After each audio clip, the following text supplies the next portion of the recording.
Spika wa bura malo Moses Wetangula ojiwo Josiasa mondo mi owek kiro weche ma ok ni kare ne commissioner manyien mag IEBC manyocha okapis. Wetangula ne lose kaunti ya Bungoma kama ojiwo jod bura mondo mi osir chenro mag IEBC koreo koda kapodho budget mambalang' makoro biro konye tao chenro magi ma onge ng'ikruok.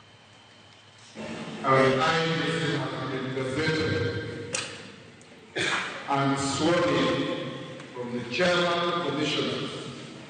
I want to encourage Kenyans, particularly the political class, to avoid the temptation to make prejudicial statements either in favor or against IEBC, because IEBC does not need those statements.